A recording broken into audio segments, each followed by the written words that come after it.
for a quick recap of the week, and it was actually a somewhat slow one for the Trump White House in that it only saw the fallout of a porn star's 60 Minutes interview, a speech featuring a seemingly ad-libbed reversal of our entire military strategy in Syria, and yet another cabinet-level departure with the firing of VA Secretary David Shulkin. But don't worry about that one, because Trump had a replacement lined up, and he searched everywhere within 12 feet of him to appoint his own White House doctor, who you may recall from his suspiciously ringing endorsement of Trump's health.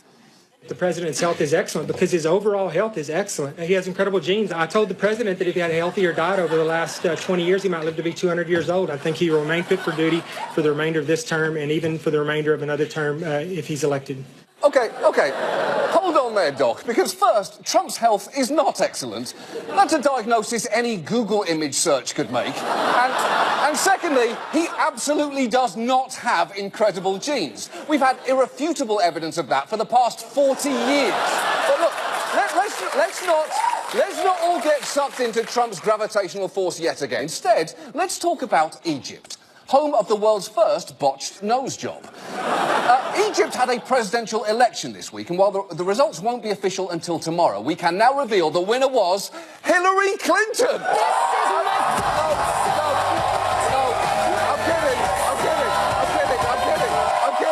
I'm kidding. She didn't win. I just love messing with you.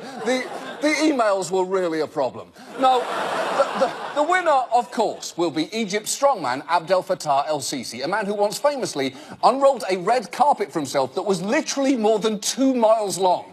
And the reason I know that he's the winner is that he had no serious opponents, possibly because one was arrested and 3 more withdrew amid reports of intimidation, and yet el-Sisi claimed to be devastated by the lack of competition.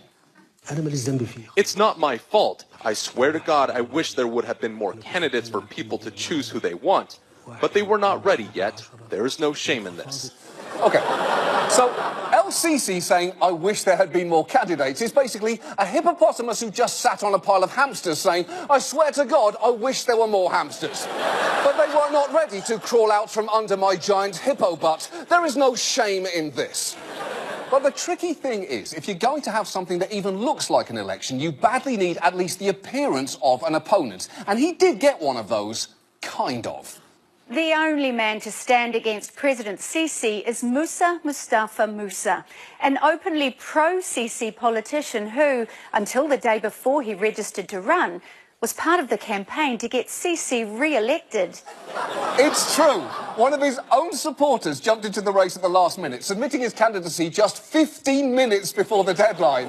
And until the morning of his nomination, Musa's own Facebook page said, "Long live Egypt, Abdel Fattah el-Sisi for president." But look, hey, maybe that was just a glitch on Egyptian Facebook, you know, like the one on America's Facebook where they allowed your personal data to be accessed by a firm working to elect Donald Trump president of the United States. But look, Farmville was super fun, wasn't it? So it was all worth it at the end of the day. But the key rule of a sham election is make it look legitimate. So even on election day, el-Sisi's election spokesperson was reassuring Egyptians that this was a completely free and fair election. Of course, it's a 1,000,000% democratic process. And the evidence is that all the Egyptian people, including many big numbers of youth and elderly, have come out to vote. They are coming to say yes to Mr. President, yes to Egypt.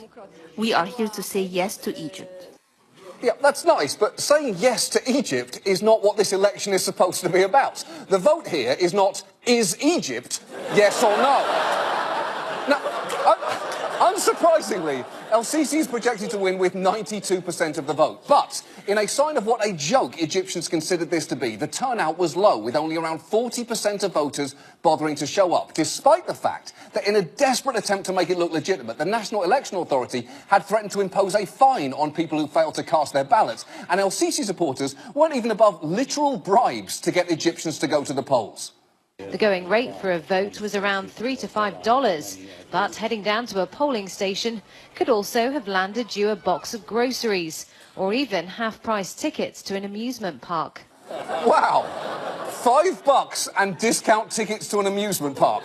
Say what you like about el-Sisi, and if you live in Egypt, you can't. But it is pretty depressing that 7 years after the Arab Spring, he's now trying to win over the voters the same way a divorced dad tries to win over his kids.